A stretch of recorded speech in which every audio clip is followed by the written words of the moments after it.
What happens when a calm father simply sets up a box of books for the neighborhood kids, and his house is turned into an arena of chaos? She tried to wipe him off the neighborhood map, but what happened next left everyone speechless.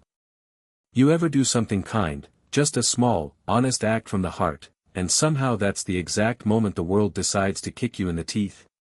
Yeah, that's where this all started. I wasn't out here trying to be a hero. I wasn't looking for trouble. I was just doing something for the kids in the neighborhood. See, I built this little wooden book box and put it on a post right in front of my house, like one of those free library things. Paint was chipped in places, sure, but it had character. Looked like something your granddad would have built in the backyard with a hammer, a cold soda, and a whole lot of patience. I filled it with books my daughter and I picked out together, little picture books, a few novels, even some crossword puzzle collections for the older folks. It was a small gesture. But let me tell you, it mattered. To everyone. Except Karen. Now listen, I ain't just throwing that name around. Her real name is Karen. Full name, Karen Daniels. And if the name makes you flinch already, you're on the right track. Karen lives directly across the street. And when I say she watches everything, I mean she knows the exact minute your trash can hits the curb. If she had a badge, she'd write you a ticket for sneezing too loud after 10 p.m. She calls herself the neighborhood standards enforcer, but she's really just a nosy, power-hungry lady with too much time, a clipboard, and the world's most judgmental poodle. I knew I was in trouble the moment I saw her standing on her porch, arms folded like she was preparing for war, staring at my little library like it personally insulted her landscaping. Didn't even take a day. Next morning, I opened my mailbox and found a bright pink piece of paper. No logo. No letterhead. Just bold handwriting that said, "Remove that unsightly box immediately. HOA Rule 3.7, no unauthorized structures on front lawns." Now here's the thing, I never joined the HOA. When I bought this house, there was no talk of it, no papers to sign. This neighborhood was built back in the late 80s, and while the newer sections had associations, this side of the block was supposed to be independent. No fees. No rules about what shade of beige your shutters had to be. So I walked across the street and asked Karen, politely, mind you, what this paper was about. She didn't invite me onto the porch. She didn't even look me in the eye. She just pointed at her little plastic clipboard and said, "Your property falls within the expansion zone. You're part of the HOA now. We voted on it." I blinked. "You voted on putting me in your HOA?" She nodded like she'd just explained gravity. "That's not how any of this works," I said, trying real hard not to let my voice rise. "I never signed anything. I never agreed to." "Well," she cut in, "your silence is consent." I nearly laughed. But it wasn't funny. What it was illegal. So I did what any grown man with a working printer and a sense of dignity would do. I dug out the original title paperwork from my house, highlighted the part where it clearly stated no binding agreement with any homeowners association, and made 5 copies. I wrote up a response letter, clear, professional, firm. Then I hand-delivered it to Karen and mailed a copy to the address listed on the HOA notices she'd been dropping off. And I thought that would be the end of it. Oh, no. That was just the beginning. 3 days later, I walked out to find the little book box kicked clean off its post. Books scattered all across the sidewalk like someone had tried to start a bonfire but lost interest halfway. My daughter, Sienna, came outside behind me. She looked at the mess, then up at me. "Why would someone do that? You ever feel your heart crack in half right there in your chest?" That was me, standing on that sidewalk. I didn't have a good answer. So I just got down, started picking up the books. No anger. No yelling. Not yet. Just quiet hands and a lump in my throat. Later that evening, Karen posted a picture of my now empty front lawn to the neighborhood Facebook group with the caption, Thank you to whoever removed that trashy book shack. The street looks respectable again. And her little HOA minions ate it up. Comment after comment from people who didn't even live on our street, saying things like, finally someone standing up for order, and, those boxes attract rodents. Meanwhile, I'm sitting there wondering how a copy of Charlotte's Web is more dangerous than a poodle that barks non-stop at every passing squirrel. I posted a calm, factual reply, for the record, that was private property. Vandalism is not acceptable. Police report filed. Karen replied with a winking emoji. 2 days after that, I got an envelope in the mail. This time it was official, some slapped together, violation notice, on HOA letterhead I'd never seen before, claiming I owed $500 for non-compliance with structure regulations, and public eyesore violations. I stared at that thing for 10 minutes, mouth open. I ain't the kind of man who throws words like harassment around lightly. But this? This was starting to feel personal. I called a real estate lawyer. Sent him everything. He confirmed what I already knew, without a signature, an HOA can't claim your property. It's like someone breaking into your house and then charging you rent. I had every right to ignore them. But Karen didn't care about rights.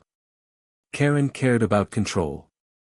So next thing I know, I've got 2 strange cars parked in front of my house every afternoon. One guy sitting in his sedan, sunglasses on, just watching. Another walking his dog back and forth in front of my driveway like he forgot how sidewalks work. A week later, a tiny security camera appeared on a pole across the street, angled directly at my living room window. I knocked on Karen's door. I know what you're doing, I said, my voice calm, low. And it's going to stop. She smiled like butter wouldn't melt in her mouth. I don't know what you're talking about. At this point, I was keeping a file. Every letter. Every picture. Every weird car, every stalker dog walker, every sarcastic HOA memo she slid under my door. I had a stack thick enough to hold open a church door. But the final straw?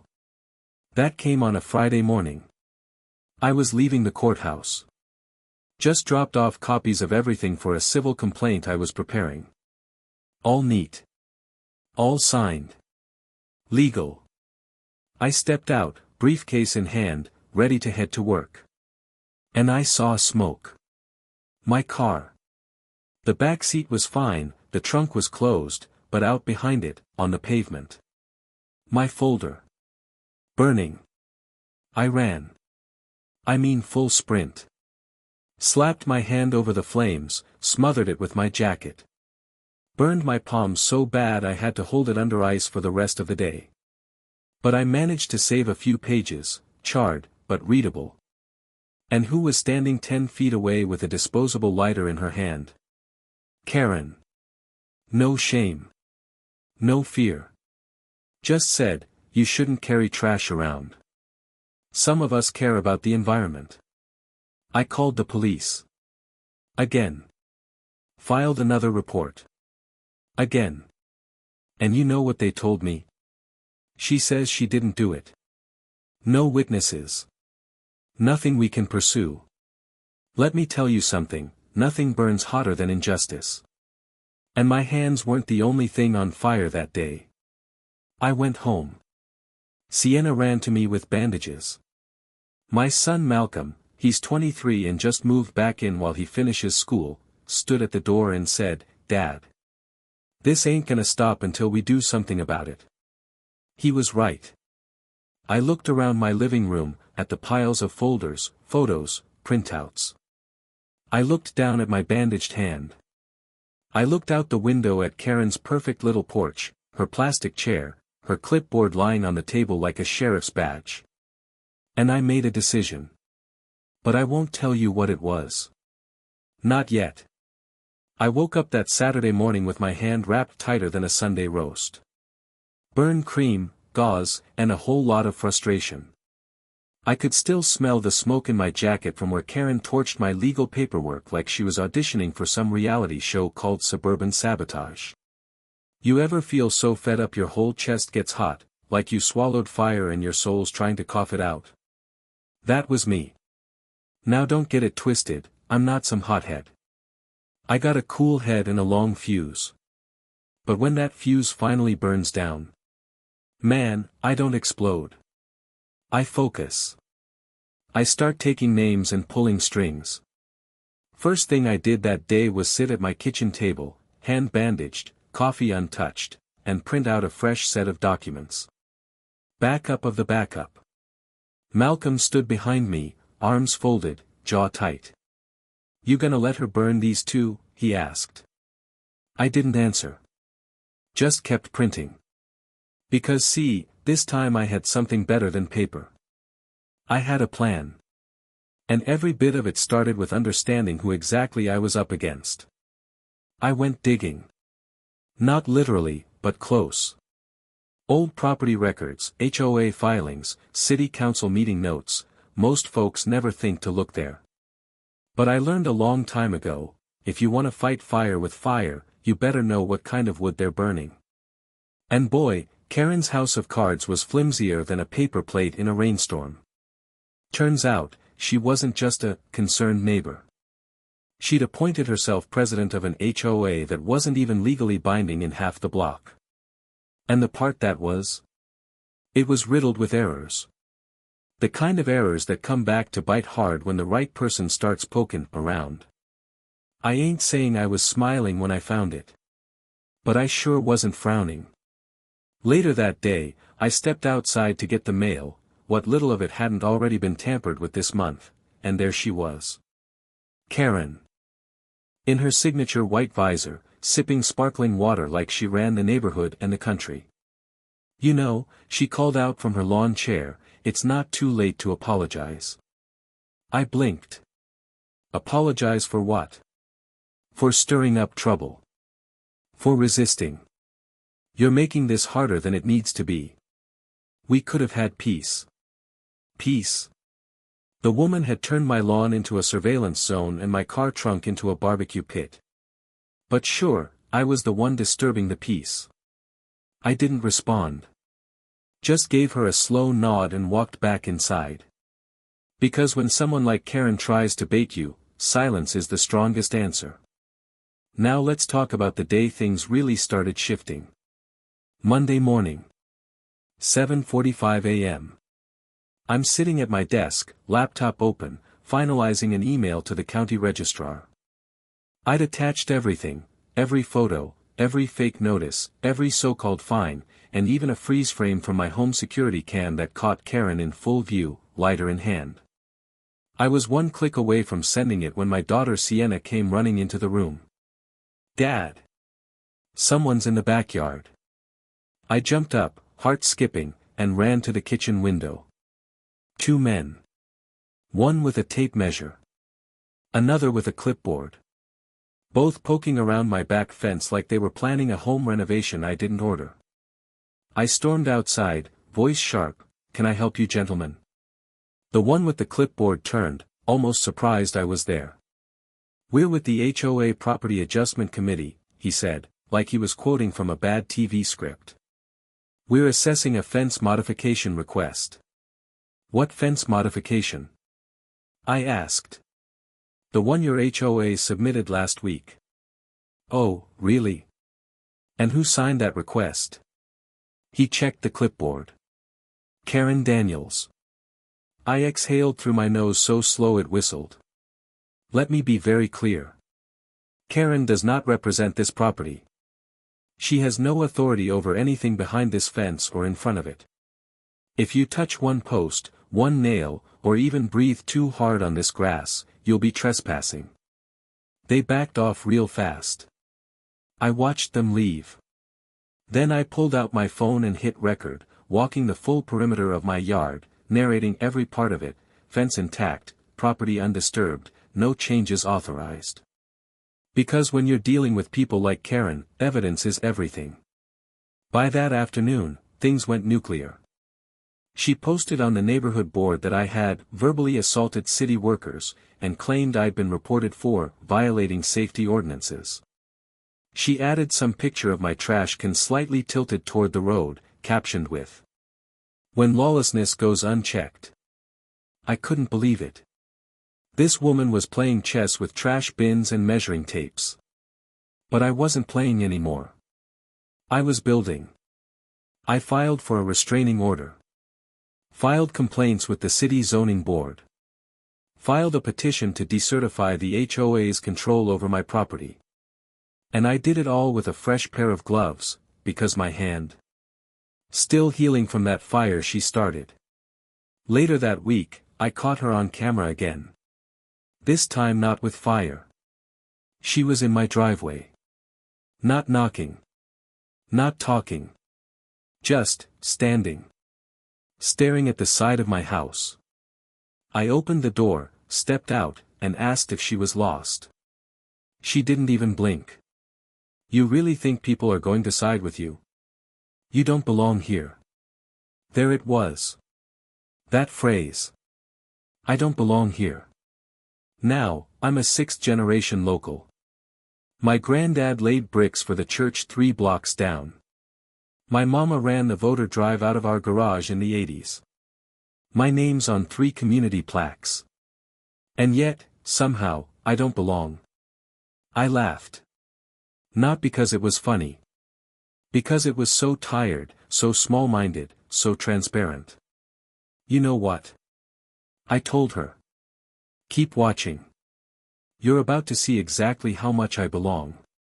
That night, my son Malcolm helped me upload every document we had, videos, audio, emails, copies of illegal fines, to a secure cloud folder. I wasn't gonna let another fire wipe it all out. I also made 3 USB copies, sealed them in plastic, and handed one to my neighbor across the street, Ms. Lula, a sweet woman in her 70s who had also been threatened by Karen when she planted rose bushes 2 inches too tall. "I trust you," I told her. "If something happens, this speaks for me." She just nodded and said, "That woman's been a storm brewing for years." Time somebody gave her thunder back. The last straw came on a quiet Wednesday morning. I got a knock on the door. A man in a gray suit, holding a folder. "Mr. Harper." "Yeah. You've been served." Inside the folder was a lawsuit. Karen was officially suing me. Claimed I was publicly slandering her HOA, deliberately disobeying community ordinances, and failing to maintain the visual harmony of the neighborhood. I sat down on my porch steps, folder in hand, and chuckled. Because right there, beneath all the noise and fake rules and phony enforcement, was the exact misstep I needed. Her lawsuit. It included documents I'd never seen before, altered maps, false signatures, a timeline that directly contradicted city filings. She handed me the very rope she was about to hang herself with. And I was ready. You ever hear that saying, "Don't start nothin', won't be nothin'"? Well, Karen started something. And I made sure she got everything that came with it, neatly packaged, stamped, and signed. I wasn't out for revenge. I was out for respect. I didn't want her house, her clipboard, or her little HOA badge she printed at home, no. I just wanted peace. But when you mess with a man's home, his children, and his name, you're not just picking a fight. You're digging your own hole. And let me tell you, I wasn't about to let her walk away from it clean. The morning of the hearing, I woke up before the sun. Not because I had to. But because I couldn't sleep. My daughter Sienna had slipped a little folded note under my door the night before. It read, "Dad, I know you're nervous. But remember, truth always wins. I believe in you." That paper weighed more than anything I'd be carrying into that courthouse. I got dressed slow. Buttoned my shirt twice, hands still a little stiff from the burn. Malcolm stood at the door, fresh haircut, dress shirt, folder under his arm. "You ready, Pop?" he asked. I nodded once. We weren't walking into that building alone. We were walking in with every late-night hour spent scanning documents. Every time we were ignored. Every book ripped from that little free library box. Every drop of sweat from trying to build something good on land that felt like it was constantly shifting under our feet. The courtroom was small, nothing like on TV. No grand speeches or loud banging gavels. Just a judge with sharp eyes, 2 attorneys, and a pile of paper tall enough to block a sneeze. Karen sat on the other side in a pale pink suit like she was about to sell Tupperware. Next to her was a man who called himself an HOA lawyer, but judging by the way he flipped through papers, it was clear she'd hired him off a flyer stapled to a grocery store pole. The judge called the case. Karen's lawyer stood first. Started talking about visual violations and community disruptions, like I was some teenager with a motorcycle engine in the front yard. But then he said something that caught the judge's eye. And based on the HOA bylaws signed in 2019. The judge held up a hand. Signed by whom? That's when I stood up. Your Honor, I said, voice steady. I'd like to submit evidence showing I never signed or agreed to be part of any HOA. And I have a forensic report stating that the signature they're using is not mine, and not legally binding. Her lawyer turned pale. Karen blinked so fast it looked like she was trying to send Morse code. I handed over the report. And the real kicker? That wasn't even the best part. Remember those altered maps Karen submitted? They showed my property as part of HOA jurisdiction. Problem was, the county assessor's office had a completely different version. I had both. Side by side. One legal. One fake. Karen had submitted the fake version, in court. When the judge saw that, he didn't raise his voice. He didn't even frown. He just said, Ms. Daniels, where did you get this document? Karen stammered. Something about, committee review, volunteer data entry, and, a shared folder. The judge looked directly at her and said the 5 words that flipped the entire room upside down. You're under formal investigation now. I didn't smile. I didn't flinch. I just sat back in my chair and let the silence do the talking. The rest? That played out fast. The judge ruled that the HOA had no authority over my property. Every fine, every so-called violation, null and void. He recommended sanctions against the HOA board for misconduct. And Karen? He referred her for civil fraud investigation. She didn't even stay for the closing statement. She stood up, shook her lawyer's arm like it was his fault gravity existed, and stormed out the door like a wind-up doll finally losing power. But that wasn't the end. Oh no. 2 months later, I was at home rebuilding my little book box. This time stronger. Reinforced frame. Varnished sides. Metal brackets. Had a fresh coat of paint, too, soft blue, with handprints from Sienna and Malcolm on the back. Our mark. Our story. Our land. That's when a letter came in the mail. Certified. Signed. It was from Karen's bank. Apparently, with the pending investigation and HOA liabilities piling up, Karen had defaulted on several payments, legal fees, back taxes, unpaid citations from the city for false claims. Long story short. Her house went into pre-foreclosure. Now let me be clear, I didn't celebrate that. But I did make a phone call. I'd been saving a little every year, some for Sienna's college, some for repairs, and a little, rainy day, fund for situations just like this. I called the bank. Made an offer. Nothing extravagant, just enough to cover what was owed and take it off their hands. They accepted. That's how I ended up holding the keys to the house across the street. The same porch she used to glare at me from. Now it's where I hang potted plants. The same window where she installed that little camera. I replaced it with stained glass. As for Karen, last I heard, she moved to a rental 3 towns over. No HOA. No followers. No clipboard. Just quiet. You might ask, was it worth it? Let me tell you something. It wasn't about the house. It wasn't even about the fines, or the lies, or the fire. It was about owning my peace. About telling folks like Karen that you don't get to bully your way through people's lives, then hide behind rules you made up in your head. It was about showing my kids what strength looks like when it's patient, when it's smart, and when it refuses to be erased. And now, when I look out my front door, I don't see a war zone. I see home. Mine.